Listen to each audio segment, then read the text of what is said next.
So for anyone who doesn't give a crap about sports betting, this is the part where we're gonna kind of hedge into other topics. So the first one is obviously the thing that's engulfing our lives, the coronavirus, the COVID-19. So everyone's inside. Well, I was outside, but now I'm inside. I had to come in to charge my battery here, um, but as far as the thing as far as that goes, it was about like a week ago we were finding out about Rudy Gobert. We were Had the finding over in that game. That was tough. That was yeah, the end of betting for. I was like, what's going on? yeah, Like, why is there a delay? Yeah, it is crazy how much and we have a constant news cycle. Let me cut you off. It's just a constant flow of information that we're getting updates on this yeah, and global information and misinformation, and it feels like it's been 7 months. yeah, Like I and feel like I want to write like a diary, and I've been inside for like 2 hours. and everything. I feel like everything, including the virus itself, time since then, the news cycle since then has all been logarithmic. Like everything Yeah. has been exponential logarithmic. It's like 2 hours these days is not 2 hours anymore. It's like 20 hours. It's like it, You're it getting more news than like people in like the 50s got in their entire lifetime yeah, in 2 hours. Like I wake up, I'm trying to make a better habit of not waking up and immediately looking at Twitter. I'm failing. And I always joke like about, there's a couple people that roast me about like when I tweeted something about Kobe and Kawhi Leonard, and obviously this was before he passed, and someone said, I'm not going to listen to Kevin from Twitter. And so my friends call me that, but like I have made a lot of good friends on there. I got to learn a lot. And there are people on there that I communicate with regularly. The problem is like once you're on there, you're sucked into the rabbit hole of Trump updates, of graphs about coronavirus. I gotta see people. Another thing is that people always want to, and I'm trying to get better at this, dunk on people on Twitter. So the worst tweets are the ones that always end up in your feed. So like I don't follow Clay Travis, but I just happen to know Clay Travis's opinion on everything, which is yeah. really unfortunate. I would prefer to not know his opinion on anything. Yeah, I've And I've muted him. So yeah, whenever his I, I whenever somebody quote retweets him, it's like can't just show see the this. link. Yeah. I'm like okay, I kind of have an idea of who this is based on who retweeted it or who quote Yeah. tweeted it. Like Yeah, and yeah, that so like I mean, it's just been a nonstop thing, and I deal with some anxiety stuff that I've been working on the last couple of years, and I would go ahead and say that Twitter does not help that at this current time. You know what I yeah, mean? So, and the one thing like I always at least had sports as escapism, and I don't even have that now. So. Um, Trying not to get sucked too far into the news, but also trying to be safe and aware of what's going on. And it seems like the severity of this is kind of ramping up regularly. I'm still going into the office right now, which I don't think will last much longer, but they have half our floor out, half the floor in to try and limit the number of people. I can work remote, so yeah, I would guess that's going to happen sooner rather than later. And people still aren't taking it seriously though. We were talking about this weekend, and like all the pictures you see from St. Patrick's Day, from, there are bar crawls here, people at bar. It's, I don't think people realize how much of a danger they're putting other people in, less so themselves, but your chain of contact is a lot further than you think. So if oh you are yeah, out on the weekend and then go into work, and someone lives with their grandparents or someone, like not trying to make the most dire situation of it, and not yeah, everything in the world, but it just becomes a little, like you have to start thinking outside your own bubble, and that's hard for people to do, myself included. So yeah. um, Now I now think that people are learning how to do that. now, do you think I'm trying to put myself in the shoes of those people who like went out or like this weekend knowing knowing the things that we knew and um how easily it spreads. Like, do you Yeah. think you would have been that dumb and naive and selfish to have gone out on St. Patrick's Day? Because that's obviously a day that a lot of people look forward to. But like, I would hope that if I was 21 or 22, I would have had the common decency to do that. But I can't say 100% for sure that like, I would have taken everything seriously. But I don't. I would like to think I would. I don't know if I would. Yeah. I think that, yeah, I was pretty dumb. It is. Yeah. But I And, remember doing a lot of dumb things when I was that age. So I mean that's pretty high up there in terms yeah, I of think the being one dumb. thing for me is, I have a big family and, I saw a lot for my grandparents. And so like the health issue and like I have some family members that have health things going on. And so like immunocompromised people, like that would be enough for me to want to be held accountable. I think like I could talk myself into going to one bar like that. Like I used to work at bars in college, like maybe just that, like, you know what I mean? And like it's a low key night, there were 5 of us there. I don't think I could talk myself into going to bar crawls and stuff and going to work. And I had an internship with my boss at the time. It's medical issue, like there's just too much interaction with other people going on for me to think that was a good idea. Only thing I can think of is like at that age, you're almost insulated with other dumb people. So like I would have been like, oh, I'm getting it for sure because I have 5 roommates and I'm in college with a bunch of people who are as dumb or dumber than me, like, so like I'm getting it eventually. So there's probably some of that cynicism involved with it and just kind of enjoying it and not being too concerned about your health in general. But man, I don't know. I think like once I started seeing some of the things from like Italy and just some younger people in Dallas getting sick and going into critical condition that are 20 to 30 years old, that's enough for me to say, I Yeah. could just play some video games and drink some Four Locos in our house, Yeah. like back when I was 21. That's enough for me. I didn't need to be like clubbing or raging every night. Like we had 5 guys in the house with us, and they were some of my best friends. So that was another, you get a good game at Mario Party on N64, and I wouldn't even go out some of the nights. So Yeah. I'd like to think I would do that, but like I said, I was a big dumb idiot. So Yeah. there's a real chance that at the very least, I wouldn't be one of those people giving the interviews because I know that my parents would murder me. Yeah, you're gonna look back Those on interviews that are like tough. yeah, you're gonna look back on that like 10 or 15 years from now and be like, oh my, like I look back at 15 years ago and I'm like thinking of the dumb shit I did or dumb things I said and I'm like, I joke when people talk about this. I've never done like any sort of recording or I don't really write much. And I'm like, man, I hate my thoughts like oh 45 minutes later, So when I think about how dumb I was 10 years ago, man, I get it, right. So like, I'm not going to hold it again. I don't think they're like terrible people. yeah, But I think like, they're just ignorant. They just don't. right.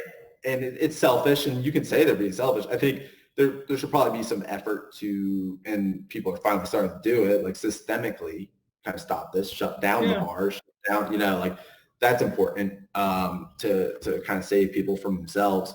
But I honestly, the next 3 weeks, I have no idea how they're going to go. And that's part of the thing with like, not getting too far in politics, but like Trump is not the most predictable human being. You don't know really what's coming day to day, right? Whether you think he's good or bad, like I don't think anyone really has a finger on exactly what he's going to say tomorrow. Could be anything. So I would say that unpredictability in this time is really like, we were talking about it a week ago. I would have thought like we would have, oh, we're good. We're the U.S. We got it handled, but it's not necessarily the case. Okay, so what's your quarantine strategy? Are you like binging a lot of stuff? What are you doing? Yeah, so I'm gaming. I'm gonna get back into it. I got myself a Nintendo Switch for a birthday a couple years back, whenever it came out, and I played zero. I played Mario Tennis, I loved that game growing up, and then I kind of gave up.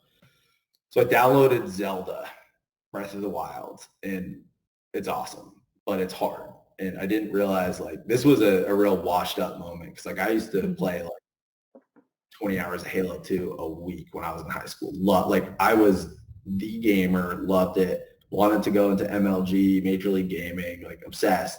And then like I'm playing a Nintendo game and I'm baffled. I'm Googling stuff. I'm like looking it up. So I'm enjoying some time away from sports betting, taking some time to not sweat, you know, and do accounting and deal with who's resting and who's in. Like I'm enjoying that. I think I'm going to get the itch here soon. But yeah, gaming has been a big one. I'm doing stuff around the apartment. Got my new setup for my laptop and monitors and the desk in the corner. Got a new office chair. I was telling you, Yeah. this was a big purchase this week. I rent right now, and so I haven't really committed to buying furniture to a place that I don't own, which Sure. you know, you don't want to get stuck with something that doesn't work.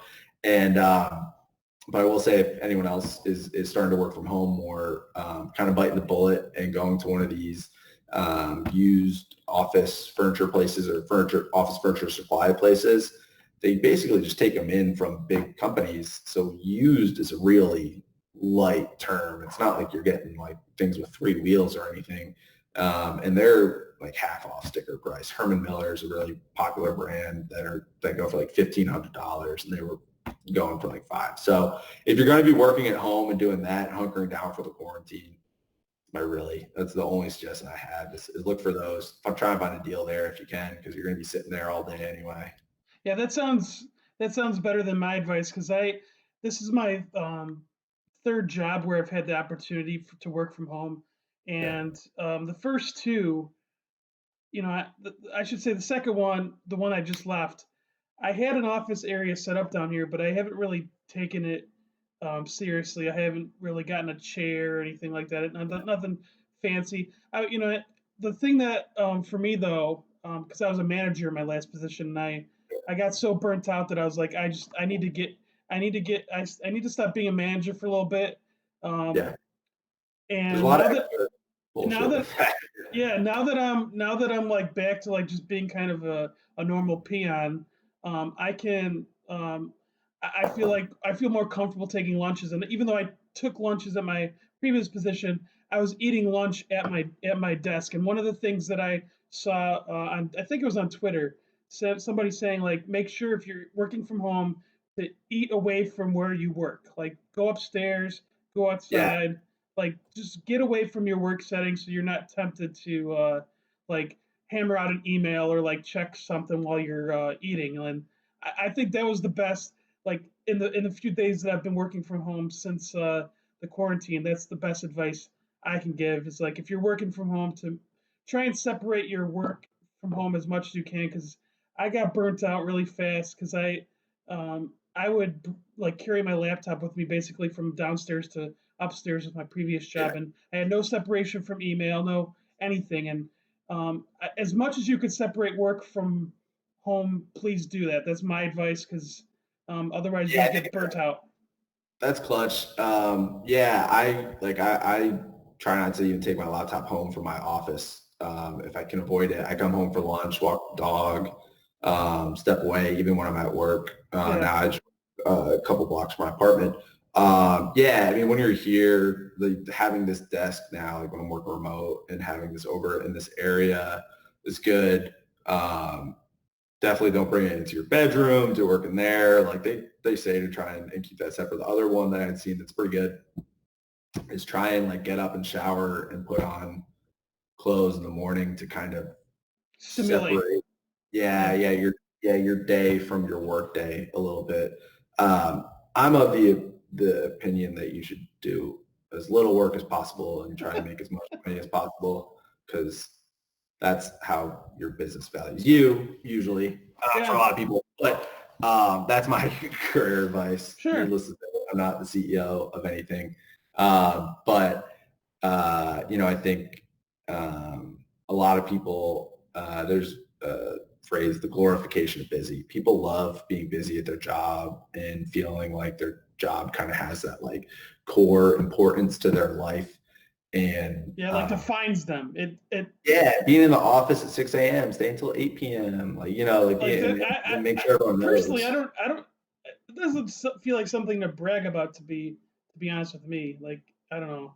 It's like My those dad people. always used to joke with me, like, just be better at your job, Kev, and get out of the office sooner, which is not the same for all. He was just making fun. But I took it to heart. I was like, man, if you are working those hours and it's not like something that's regular in your career path or something, and like I said, I take all of my advice with a grain of salt that I'm myself. If it's not what you want to do for your life, like why are you grinding it out that much? And that's on your manager too, to make sure that they have adequate work and delegation across people. Like, if you're staying until 8 p.m. every time and your coworkers are able to leave at 6, can things be picked up? Can things be redistributed? Like, you should make sure you're having those conversations. I don't have great like resume, career advice like that, but I can help you get it, make sure you're not working too hard when you're in the cubes. I've been doing it I've been in the cubes for like 9 years now. So pick up some tricks. And I think that not getting obsessed with being the person that's always seen as working the hardest is an important balance to strike. Okay. All right. So I had mentioned binging. I'll mention the things that I've been recently watching, and like I think there's only one show that I haven't watched yet, but I mean I constantly watch The Office. Like maybe it's just because I relate to the show because I've been working in an office for so long, but I've watched The Office probably like 12 or 13 times over. I was reading something that it's like a thing that a lot of people do in terms of rewatching stuff because it requires less focus. That's true. You know the outcome. There's no anxiety or hook to keep going. That level of familiarity and like keeping in the background is a level of brain activity that is stimulated but not overly engaged. And Sure. So that's why people. So I do that with a bunch of shows as well. Sure. Yeah. I mean, I'm doing laundry. I'm doing dishes during that. But like, all right, other shows. I have. Okay, you have to watch Curb Your Enthusiasm if you have HBO. That's a must watch. The other HBO McMillions is a documentary series about some McDonald's scam that happened about 20, 30 years ago.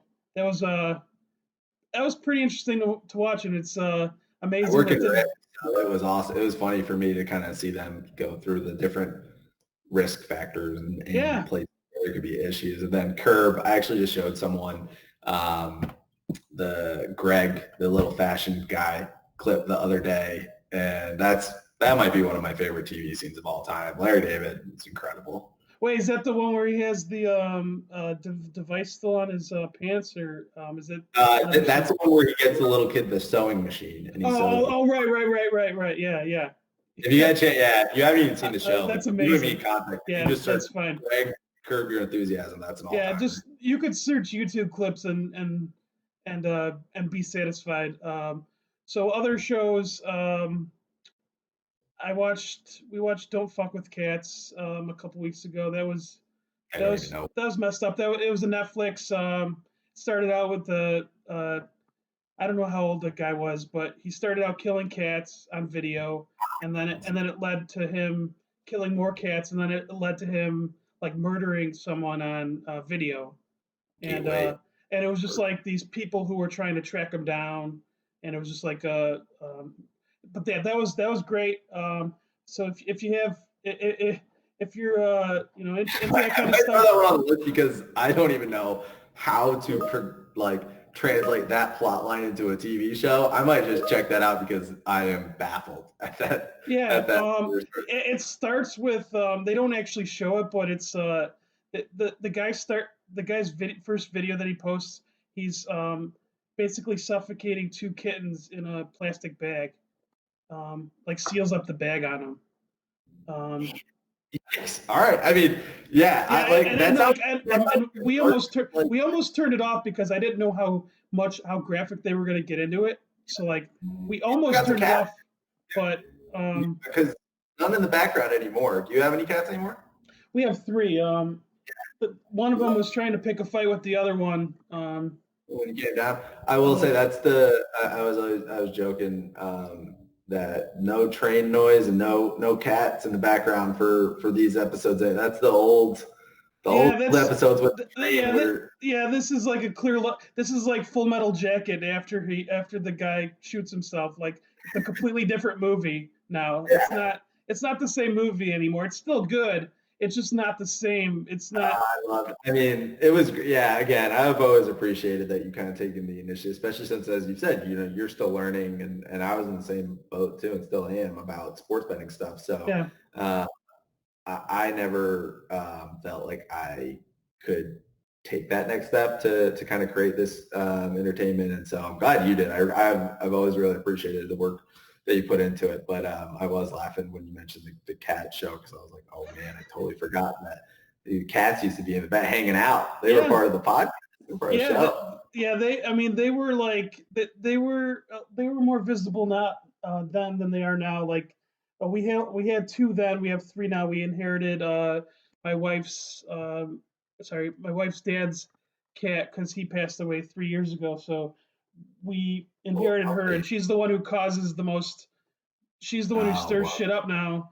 The other ones are too lazy. That's why we're in a more wide open area, and they're also much lazier than they used to be. So perks of my dog. My dog has been asleep in the background. Yeah, I thought I saw him. I thought I saw him in the corner, kind of moving a little bit. Yeah, there she is. She's something else. That cat show. I'm gonna check it out because that sounds dark.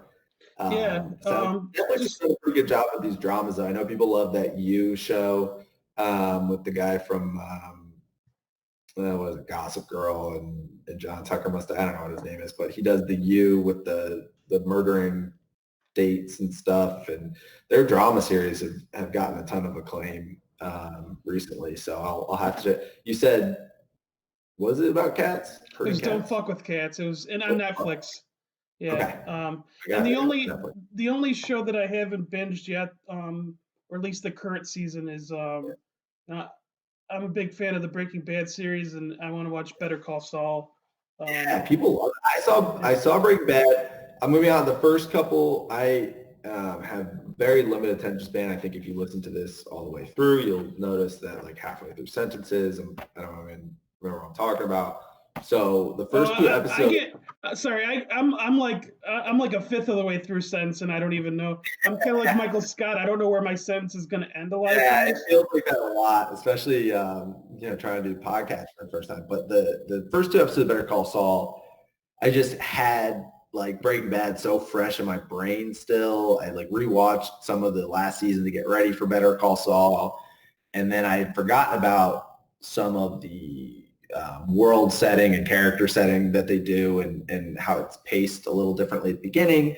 And I didn't like get hooked into it. So I do need to go back into that. That might be the one, I think, Better Call Saul. I still haven't watched like the first season or anything. So sure. I think that might be my go-to in this time. I might do that one before Don't Fuck with Cats. But Don't Fuck with Cats I got to check out because that sounds wild. Yeah, no, it is. I think it's like 3 or 4 episodes, and just like at the beginning, just be ready to be like squirming a little bit. I mean, you don't even have to like cats to be like, that's wrong, unless you're just that sadistic. No.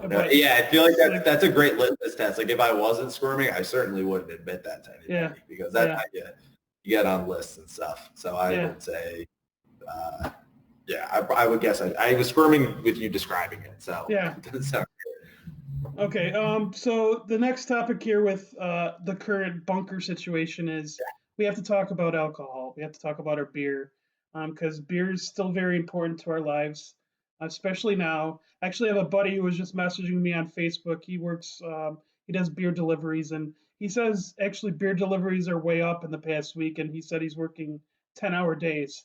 Beer delivery is wild to me. You have been talking about beer delivery since we started talking today, and I don't get beer delivered. That's awesome. That's no, and I should say he's not doing like the beer that I got like from a brewery. He's like doing like the truck stuff.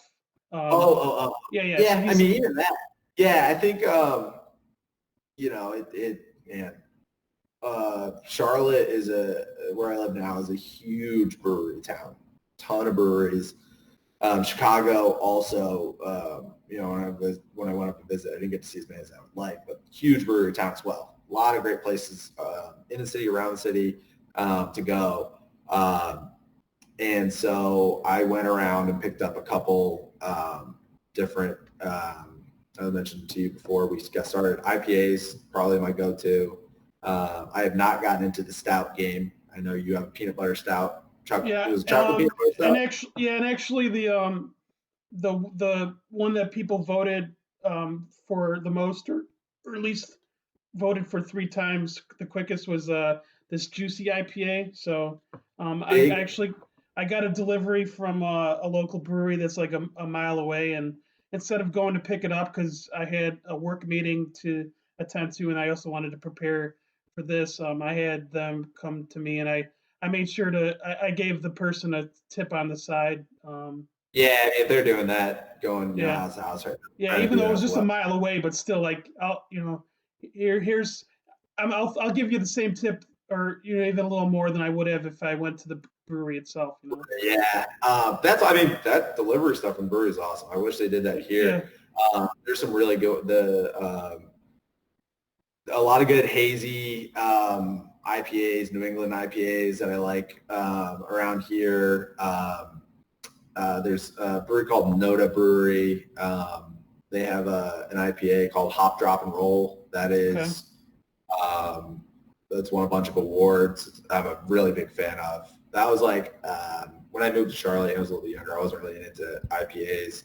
That was kind of I was joking, my gateway IPA. That was the one that got me on board. The other one I would say is a must try if you see it is Wicked Weed Pernicious. Okay. Crazy good reviews on all the, what's that app? Untapped, or Untapped. Yeah. are you on So Untapped? I've tried a couple times. I Just don't. it's not in my like rhythm when I'm drinking beers. Yeah, Like I'm just trying. You have yeah. to get into it. It's actually based out of Wilmington, North Carolina. Some buddies Oh, that okay. work for us. And they have an office in Charlotte, and they do an Untapped beer festival in the Panther Stadium here, Oh, nice. which is cool. Yeah, That's it's a pretty cool sweet. organization. Yeah, and I will go on there to check stuff out when I'm in new cities to like see what the beer situation is. But I just like haven't, especially since I haven't been traveling a ton recently, so I just haven't been in there updating it. But I do like to go. There's some guys from Seville and stuff, Rolla, Dan, that have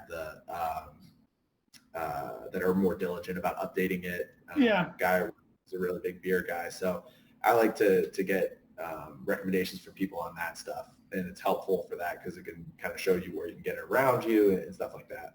for sure. Yeah, my wife got me like the best Christmas gift ever. It was a beer advent calendar, and you might have seen me post about that. I posted like each beer I drank every day Yeah, during Advent. I love. It's pretty damn sweet. There was most of them were beers that I never had, which I wasn't expecting. Like you know, as a person who drinks, a decent amount, probably more than I should, but that's besides the point. I Beer was with a I was crack. expecting, yeah, I was expecting to have had like a lot more than I had, but they had a really good selection and a wide spread of different I've types. done that once. It was it was like 2013 now, and I got like a beer of the month thing, and like Oh I get a yeah, box of the yeah, month, and it yeah, stunk.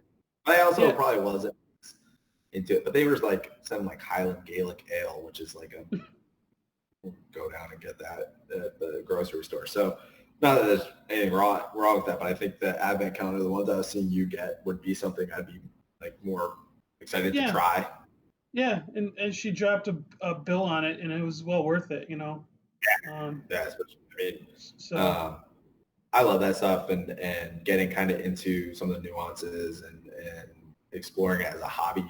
I've been trying to get more into food as a hobby. Cooking is hard as shit. So yeah, it's been going to restaurants and trying different places. I love to sit at the bar when I'm there, and they'll help you pick like a wine to get with certain meals. They'll tell you what's fresh, like that type of stuff. I'm a big believer in sitting there and kind of opening that conversation. When I went to Chicago, I did that a couple times and got some great recommendations. Went to RPM Steak, which was really good in Chicago. Went to another dive bar, blanking on, I don't think about it, that had like a foie gras patty melt in a dive bar. That was awesome. With a couple different, like some Gruyere, different types of cheeses. So I like that experience, kind of trying new beers, new wines, and kind of pairing it with food and stuff. Okay, so I'm for those who watch the YouTube video, like I have like my current fridge. It's not a huge fridge, but it's a beer fridge and it's got quite a bit. It's got my favorite beer is right now is Wisconsin Belgian Red from New Glarus. It's just amazing, amazing fruit beer. I bought a bunch of this Hop Butcher, which is from this brewery called sorry, it's Hot Butcher for the World, and this beer is called the Swans of Lear, and it's got like a mint flavor. I don't want to get it. I don't want to get too much into it. It looks disgusting. It's like one of those naked green drinks. Like if you drink those, it kind of has that look to it, but it's delicious. And I would say follow. I mean, if people are watching this and aren't following me already, that seems ridiculous. But follow if you're someone who's watching to be nice to me. I would definitely check out Brian's feed on beer stuff. Brian, like I've tried stuff that you've put up there or like looked for it when I've been in certain areas, and some of the other guys that are involved in it. I still am probably too much of a chicken to do something that looks like naked juice. But if you're giving it full recommendation, I would try it. Yeah, it doesn't taste the same as last year's batch, but it might be because last year it was so hard to get that all I could get was a small sample. Because when I go to my buddy's house, he'll usually chop a beer, and because that's just what beer friends do. They chop the beers that they get. They want to share it. So it tasted amazing last year. It still tastes good. It doesn't taste the same, but I don't know if it's because I'm just dating myself and like thinking, oh, it's because I only had I had like that 3-ounce sample, and I'm like, oh my god, why can't I drink a full one of this? Especially if something that's a little different flavor like could be great off the first rip, and then a little different. But I'll have to I'll get back into it when we can get back out of the house, and I'll try some of these ones that you're suggesting. Sure. All right, so let's go to let's transition. We've been talking about Chicago so much, so let's go into Chicago a little bit. I know we're running long, and you know, well, I don't really care. Like, who cares? I'm having a good. We've broken it up into 2 parts. I'm having a good time. Who cares? But all right, so Chicago. So you've talked about moving here. I know we were talking like last time before we were talking through DM was in October, and you know, you got a lot of Portillo's recommendations, and it seems like that was that seems like one of the best recommendations you got. So, were there other good recommendations? Were there bad recommendations that you got when you came here? As far I would say like number one if you're visiting for the first time, got to do the architecture tour. Okay, yeah, I would agree with that, and I even say that to people who live here. Like when you live near Chicago, you just take it for granted, and you're like, you're like, oh, I could get to that whenever. But the tourists get a lot more information about Chicago than people who live here because it was an unbelievable way to see the city. The architecture tour. Did you do the boat or did you do the bus? Yeah, I did the boat. Okay, the boat is the way to go. Yeah, and it was probably the last like weekend in October you'd want to go outside and do the architecture tour. It was the first weekend of October. Yeah, I was cutting it close. It's a little chilly, but man, they have beers on there. You can get like had like a great IPA. It's fun. It's laid back. It has some structure, but you're not like having to listen to every detail. It's a good, really great experience. And then, I would definitely recommend that. I was around River North, some great donut shops there that were a lot of fun. stopped around. So there's good Italian places. Portillo's was a fun recommendation. I really was only there, unfortunately, for 2 days. Yeah, So yeah, I didn't get to as many. you can't. I tucked them away. There's a jazz bar a buddy recommended that seems like it's going to be great. One of my buddies recommended a taco place, and it wasn't open on the weekends, which was wild to me. Wow. So you asked me, you made a joke about what the worst recommendation was. I'm like, I couldn't go to it. So that one's tough. I mean, but, that's the food looked good. Yeah, they're. I love the city. I grew up a couple hours from New York City, hour and a half from Boston. Spent a lot of time in DC. And to me, Chicago has the interesting stuff that New York City has with some of the town feel that Boston has, where it's not quite as crowded. Not everyone's on top of each other and in a rush and nonstop. There's plenty of that, and like it's a busy city, but you could actually go around and walk around on the sidewalks. You could sit on public transportation. The only thing, like the tourist stuff, getting up on top of was the Sears Tower. Yeah, Willis Tower when you went there. Tower, yeah. And it's going to become another name too. I guess it got bought out again, so we're gonna have to call. That's a non-starter. We're gonna have to. That was a 2-hour wait to get into that thing, and I was like, I'm not doing that. That wasn't that interesting. But yeah, I love to say the other thing is the commitment to sports there. I jotted down on my notes that like New York City, there's just so much going on all the time, and it's people coming in from all different areas, business, entertainment. There's just so much going on that like there are diehard sports fans there. If you go to a Yankees game, I'm sure it's awesome, but like there's this town feel to Chicago with their relationship to sports where it's a very huge part of their lives. You can't avoid it. There's not like a way to grow up in Chicago without picking Cubs or White Sox and absolutely hating the other team's guts. Blackhawks were starting to play, and that's a huge deal. I grew up loving watching, I grew up, I was older, but watching Kane and Taves and Seabrook and those guys. They ripped my heart out against the Bruins, to me. Yeah, I got a story about that. Sorry to interrupt, but I like to put myself in awkward positions as a bettor. Like I actually had the Bruins in that game 6, and I was at a Chicago bar, and it was the same day that I had gotten laid off at like two jobs ago. I had gotten laid off. I just found out that news like a few hours before, and then just to have my you can run better than that.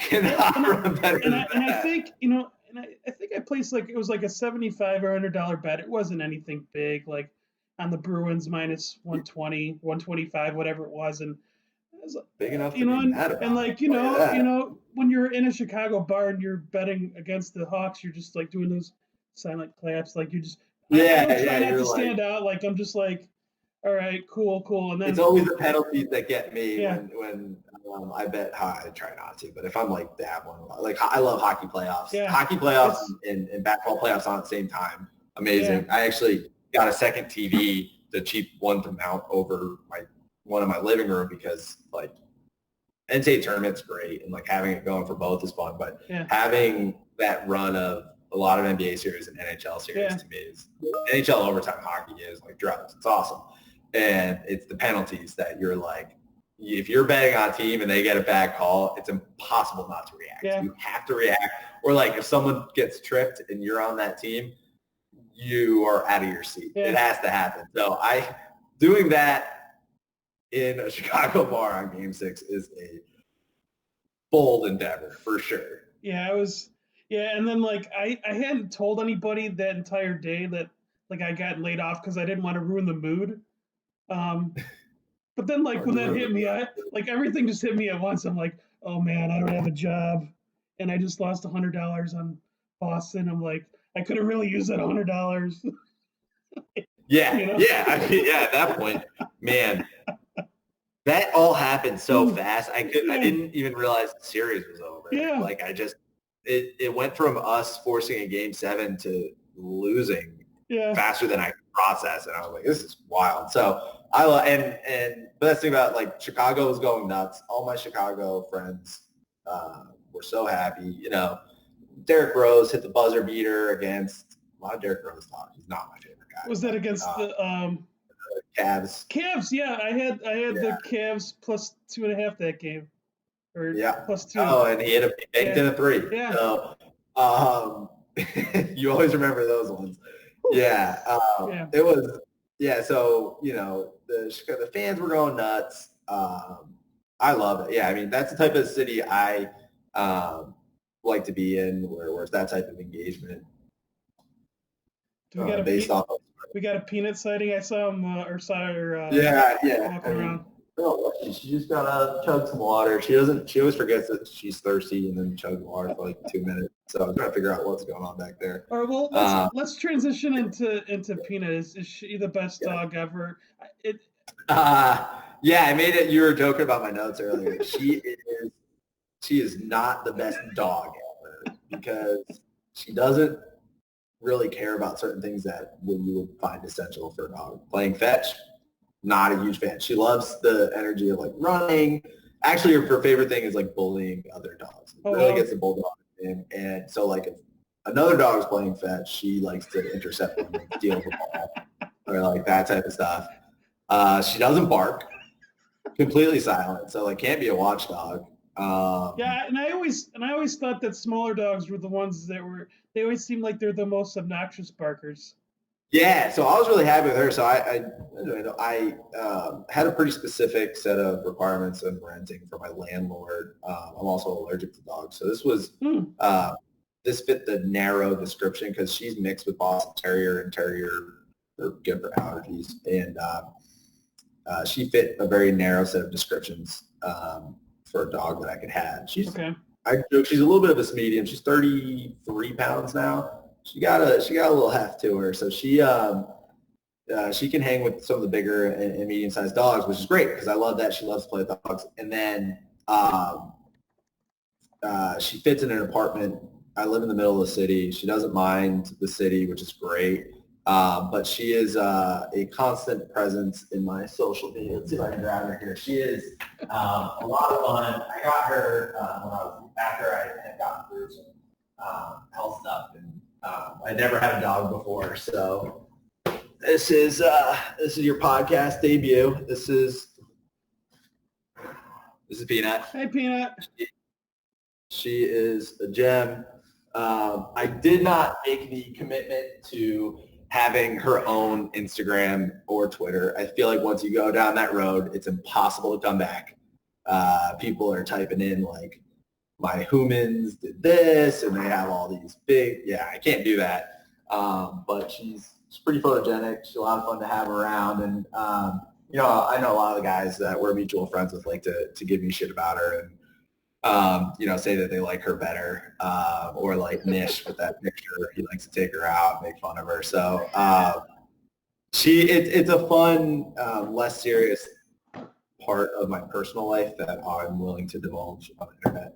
Whereas a lot of my other personal life I try not to get into, mostly because it's really boring, but also trying to keep some privacy. And Peanut's something that for someone who sits at a cube all day, it's something relatively interesting I can put on the internet about myself. Yeah, and people like pets more than humans anyway, so. Yeah. I mean, when I got her, you have a joke here about her being a chick magnet, and yeah, she pulls well, but probably she pulls well with everyone. And so I was having a lot of conversations with people, and I was like, this dog is making me have so much interaction, and it's driving me nuts. When she was a puppy, I would have like 50-year-old guys ask to take selfies with her to like send to their daughters and stuff. And I'm like, I don't know, dude. I'm like home from lunch from work trying to get her to pee. Like, can I just do that? And there's a lot of interact. And then, people were calling me out like, oh, you just got her to pick up girls. I'm like, man, there's Hinge, there's Bumble. Like, I don't need something that pees on all my stuff. There's there's more plus EV ways to go about it. Yeah, and a lot less expensive too. That first year with a puppy, man, is a drain. But no, I love her. I love having her around. Anyone that's hung around me and her knows I'm a big softie for her, and she's a cool part of my life to have. And we consider her part of the family. And first pet I've ever had. Highly recommend it. if you can, swing one and have it in your life. It's a great outlet, especially, sweating games. I try not to do that anymore, sweating games. It's too long of a run right now to really get up and down. But, they're the ones like when you have a total and it goes into overtime, Yeah. and it feels like you're always on the under when it goes into overtime, or always on the over when they miss the tying shot, the buzzer beater. But Yeah. Peanut's gotten thrown from the couch many a time on that shot. So I call her my paperweight.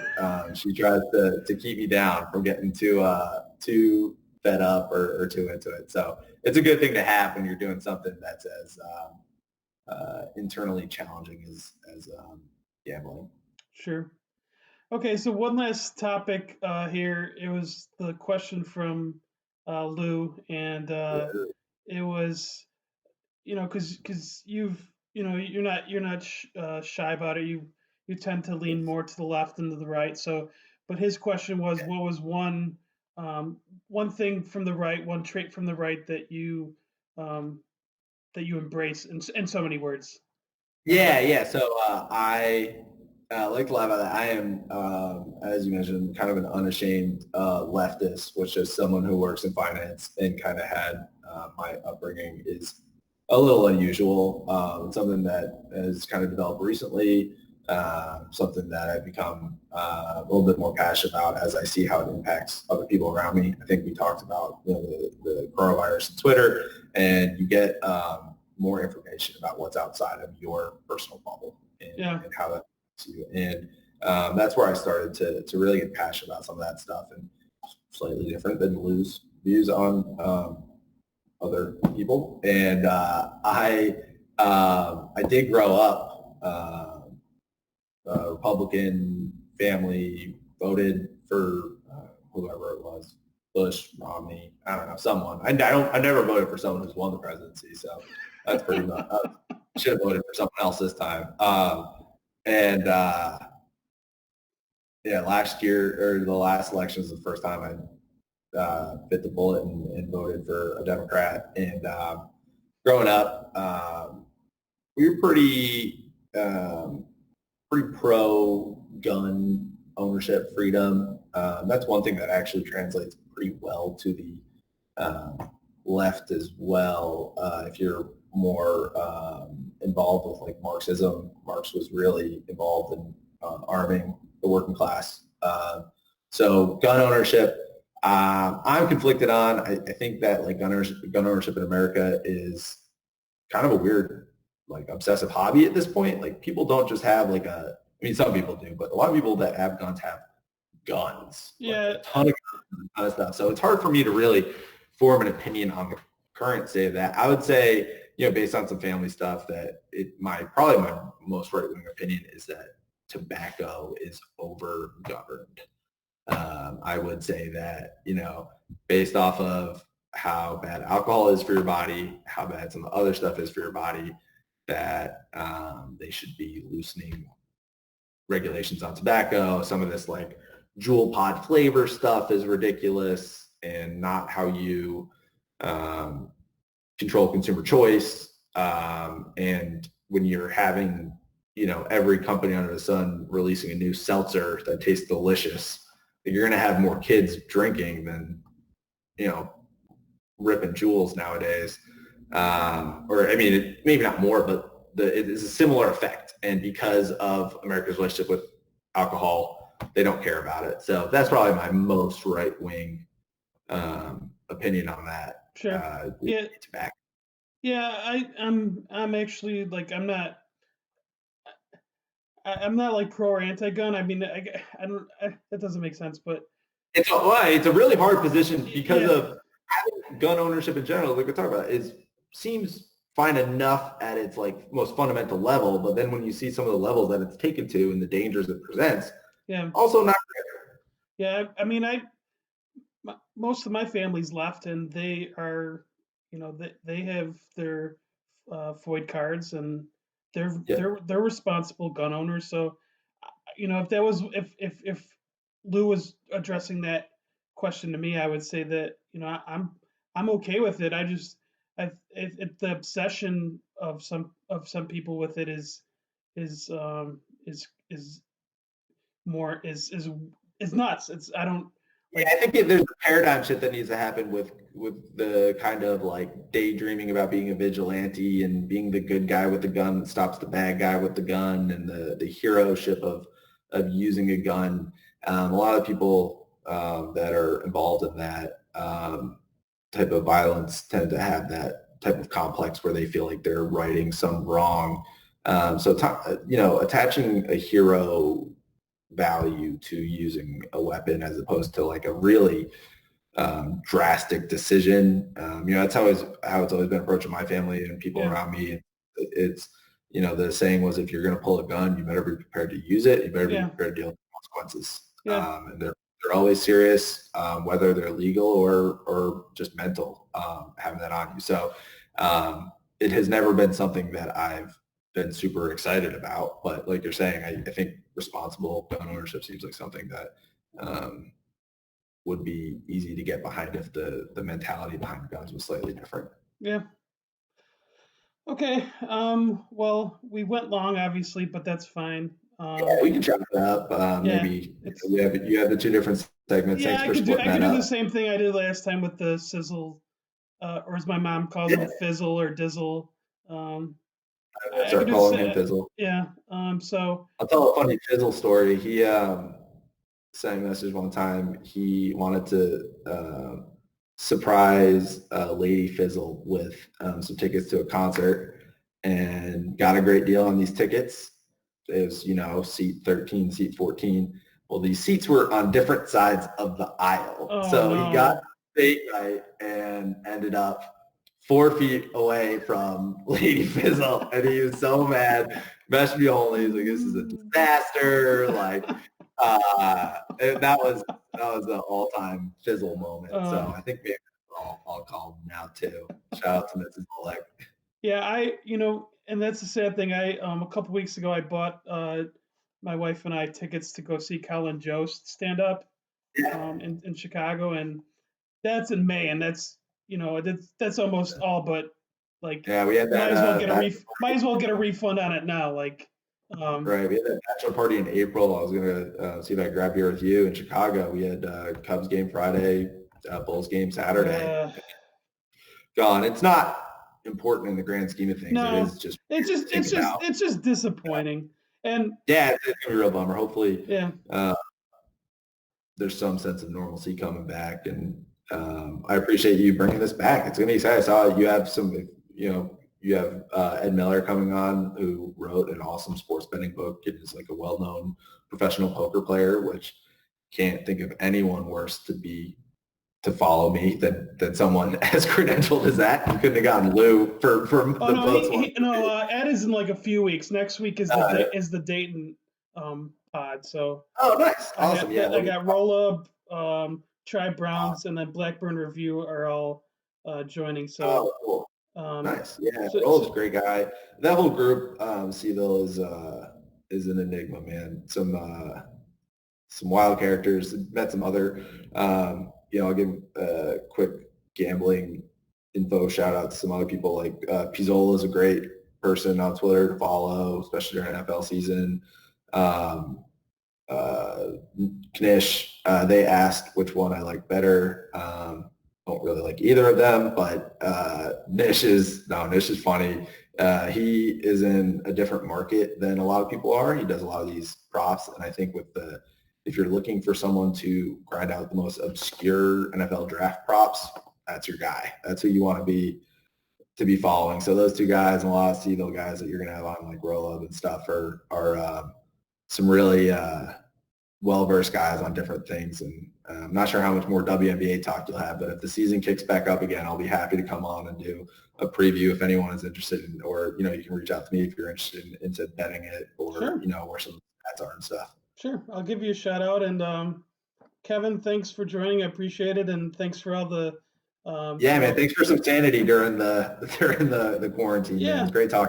yeah, no problem. And everyone, once again, thanks for listening, and we'll see you again next week.